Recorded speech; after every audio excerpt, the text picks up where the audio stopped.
let's talk about every book I've read so far in 2026. If this is our first time meeting, hi, my name is Rebecca. I am 27 years old and I live in North Carolina. I love to document my life and talk about my favorite things, one of which is books. I have done a handful of reading specific videos so far this year, and I'll occasionally talk about what books I'm currently reading and what I just finished in some of my vlogs, but I figured since we are officially halfway through 2026, this was the perfect opportunity to sit down and do a proper catch up on everything I've read so far this year, how many books I read each month, whether or not I would recommend them, and what my current top contenders are for my favorite reads of the year. A little bit about my reading habits and just some baseline stats to get us started. For this video specifically, I'm going to talk about everything I read between January 2026 through the end of June 2026. During that time, I read 17 books. I read on average 3 books a month. I also have a physical copy of every single book I've read so far this year because I do not have any sort of e-reader. I don't have a Kindle, I don't have a Kobo. I know that's kind of rare in the reading space, but who knows, maybe this fall during one of the bazillion Prime days, I will grab a Kindle. I am a part of 2 book clubs, one in-person book club. We meet once a month, so 6 of the 17 are from that group. I am also in a book club with some of my long distance besties. I'm pretty sure we've read 4 books together this year. We were trying monthly, but it just became too much, so we switched to a quarterly pick. So I would say 10 of my 17 books are from different book clubs that I'm a part of, and the rest were just ones that I had on my shelves and decided to read. So all that said, let's get into all of the books I've read so far in 2026. In January, I read 3 books. My first book of the year was The Frozen River. I rated this 4.5 stars, would recommend. I also read The Nightingale by Kristen Hanna. I rated this 5 stars, would absolutely recommend. The third book I read in January was Mile High. I rated this 3.5 stars. I would recommend. This is not the best in the series though, so you kind of just have to push through this really thick first book. Trust me, it gets better. In February, I read 2 books. The first book I read was 7 Days in June. I unfortunately rated this 2.5 stars.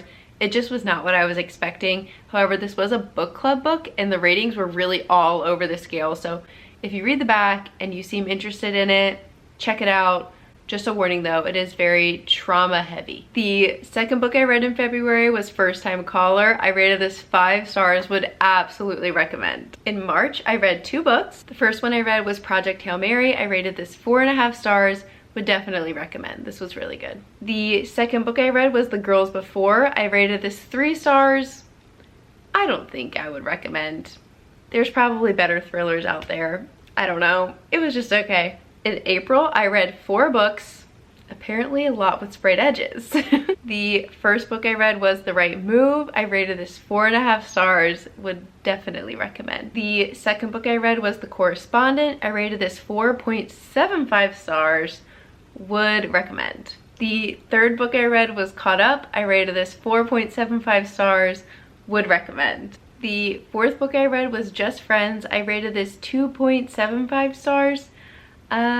Would probably recommend. It's definitely not a must pick up, but if you're in the mood for a YA romance, this is probably okay.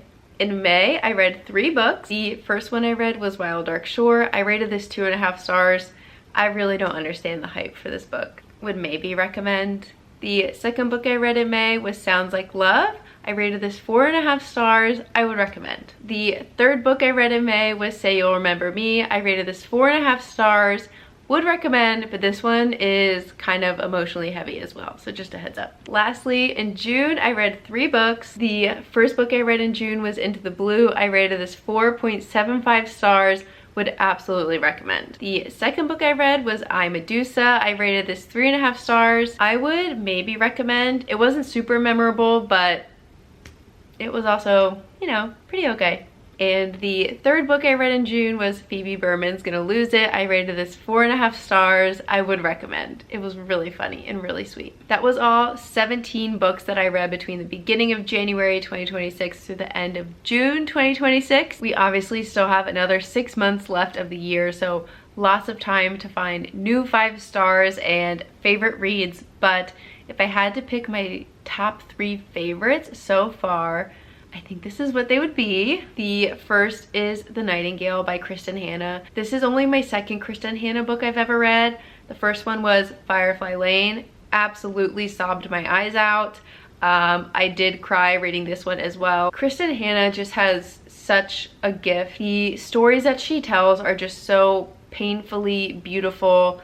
They stick with you, and this was just a wonderful way to kick off the year. This is my second read of the year, and it was just top notch. Another top pick of the year is First Time Caller. This had me so giddy. I think this 5-star was one of the easiest that I had ever given. This entire book was just so sweet and fun and wholesome, and the characters felt so real. And I'm also from Maryland originally, so all of the little odes to Maryland also just, you know, made me really happy. But if you're going to read it, I highly recommend reading it in February. This book takes place, well, it starts at least kind of around Valentine's Day, so I think reading it in February just felt extra immersive because I was going through, you know, kind of the same time of year as the character. So if you're gonna read it, I hate to tell you to wait 6 months, but I feel like February was really, really peak. Clearly I had a good time. And the last book in my top read of 2026 contender list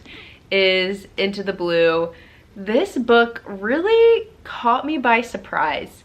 It shouldn't have though. A lot of my favorite book influencers and content creators were raving about this book. The writing style in this felt very unique, but I think what stood out to me the most about this book was just the complexity and the amount of feelings that I felt while reading it. It was romantic, it was sad, it was funny, it was infuriating, it was like hot. It was just truly all the things in such a well-rounded story. I don't think you could really ask for more than, you know, a book to elicit all of those feelings. And again, I clearly tabbed a lot. I was having a grand old time. And yeah, I just thought it was really gorgeous, and I truly enjoyed every second of reading this. As far as my reading goals and plans for the rest of the year, I am on track to meet my reading goal. My goal was 26 books in 2026. I've currently read 18. So I don't have any concerns about not hitting my reading goal. I don't set very ambitious ones just because, you know, life is a lot. As far as upcoming reads and what I expect to read the rest of the year, I am on a bit of a romance kick right now, and I am really enjoying it. I still have quite a few on my TBR that I would like to get to this year. However, I am also on quite the reread kick. Spoiler alert, I just reread Funny Story for the first time, and I'm planning to reread Beach Read. I am going on a girls trip to Michigan. It is an Emily Henry inspired trip. So I reread Funny Story just to kind of get me in the mood, and I'm bringing Beach Read with me to read while we are there, since that was the inspiration. So I have those 2 rereads under my belt. I am also planning to reread all of the Hunger Games, and when I say reread all of the Hunger Games, I mean the original trilogy, The Ballad of Songbirds and Snakes and Sunrise on the Reaping. I want to do that before the movie comes out in November. But yeah, otherwise I'm not sure. I do have a lot of fantasy books on my shelf that I would like to get to this year, but I think it's just going to be a hard balance with, like I mentioned, all of my rereads. Lots of great books to come. I'm super excited. If you have read any of the books I mentioned in this video, definitely let me know your thoughts, your feelings. And I can't wait to catch up at the end of 2026 to talk about all of the books I read so far this year and what my favorite is. So that is going to do it for today though. Thank you so much for being here and sharing your time with me. I really appreciate you and hope to see you in the next one. Bye!